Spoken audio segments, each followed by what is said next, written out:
Fried rice করার সময় অনেকেরই ভাত গলে যায় বা ঝরঝরে হয় না বা ভাতের দানাগুলো ভেঙে ভেঙে যায়। তো এই পদ্ধতিতে একবার করে দেখতে পারেন, আশা করছি ভালো লাগবে। আর যারা নতুন গৃহিণী তাদেরও আশা করছি উপকার হবে।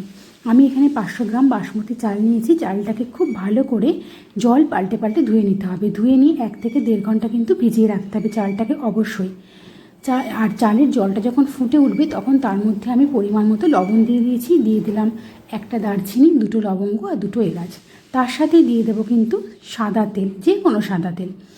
সাদা তেলটা দেওয়ার কারণে কি হয়, ভাতের দানাগুলো কিন্তু একটার সাথে একটা লেগে যায় না, একেবারেই ঝরঝরে হয়। আর ভিজিয়ে রাখার কারণে ভাতের দানাগুলো লম্বা লম্বা হয়।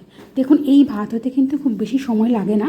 ভাত কিন্তু একেবারেই হয়ে গেছে। ঠিক এই সময় কিন্তু ভাতটাকে নামিয়ে নিতে হবে। এর থেকে বেশি ফুটালে কিন্তু ভাত গলে যাবে আর গায়ে গায়ে লেগেও যাবে। ভাতটাকে হওয়ার পর এই ভাতটাকে একটা থালার মধ্যে অবশ্যই ছড়িয়ে দিতে হবে, তাহলে খুব তাড়াতাড়ি কিন্তু ঠান্ডা হয়ে যাবে। তাহলে রাইসটা করতে অনেকটা সুবিধা হবে।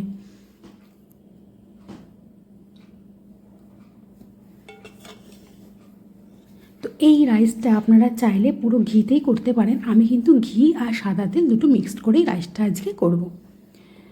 তো কড়াইয়ের মধ্যে দিয়ে দেবো প্রথমে 1 টেবিল চামচ ঘি। এর মধ্যে আমি কাজু আর কিশমিশটাকে আগে ভেজে নেব।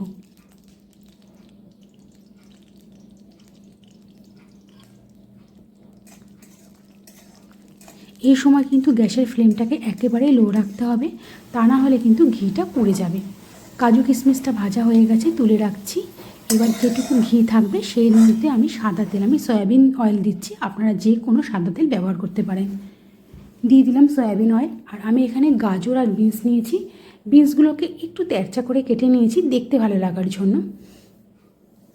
আর গাজরটাকে একটু লম্বা লম্বা করে মোটা মোটা করে কেটেছি। গাজরের পরিমাণটা কিন্তু আমি অনেকটাই বেশি দিয়েছি, কারণ আমাদের বাড়িতে গাজরটা সবাই প্রেফার করে তাই। তো তেলের মধ্যে প্রথমে দিয়ে দিলাম হচ্ছে গোটা গরম মশলা ফোড়ন। এর মধ্যে আমি গাজর আর বিনসগুলো দিয়ে দিচ্ছি। এবার গাজর আর বিনসটাকে একটু ভালো করে ভেজে নিতে হবে।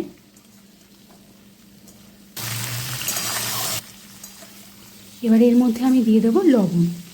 পরিমাণ মতো লবণটাকে দেবো, যেহেতু আমি জলের মধ্যে আগেই লবণ দিয়ে দিয়েছি, আর কিন্তু লবণ দেওয়ার প্রয়োজন নেই। আমি কিন্তু লবণ একেবারেই দিয়ে দিয়েছি জলের মধ্যে। শুধু সবজির মধ্যে পরিমাণ মতো লবণ দিলাম, দিয়ে দিলাম তেজপাতা, দিয়ে দিচ্ছি চিনি।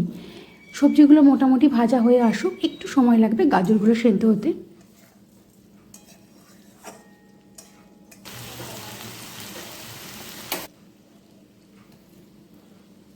সবজিগুলো ভাজা হয়ে গেছে। এবার আমি রাইসটাকে খুব অল্প অল্প করে দেবো আর নাড়তে থাকবো। এইভাবে অল্প অল্প করে রাইস দিলে কিন্তু রাইসগুলো ভেঙে যাবে না, আর মেশাতেও কিন্তু খুব সুবিধা হবে। তো সমস্ত রাইসগুলো একে একে দিয়ে ভালো করে মিশিয়ে নেওয়ার পর দিয়ে দেবো একটু চিনি। দিয়ে দিলাম কাজু আর কিশমিশ ভেজে রাখা। এবার চিনিটা আর কাজু কিশমিশটাকে খুব ভালো করে আর একবার মিশিয়ে নেব। এই সময় কিন্তু গ্যাসের ফ্লেমটাকে একেবারেই লো রাখতে হবে। আর দেখুন ভাতটা কতটা ঝরঝরে হয়েছে এবং ভাতের দানাগুলো কতটা লম্বা লম্বা হয়েছে।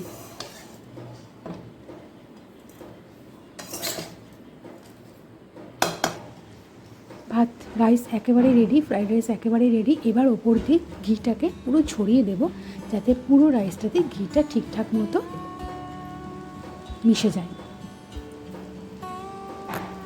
তো এইভাবে একবার ফ্রাইড রাইস করতে পারেন একদম সহজভাবে। রেসিপিটা ভালো লাগলে অবশ্যই চ্যানেলটাকে সাবস্ক্রাইব করে রাখবেন, লাইক করবেন, শেয়ার করবেন। দেখা হবে আবার একটা কোনো নতুন রেসিপিতে। সবাই ভালো থাকবেন, সুস্থ থাকবেন। আর ফ্রাইড রাইসটা কেমন হয়েছে অবশ্যই কিন্তু আমাকে কমেন্ট করে জানাবেন।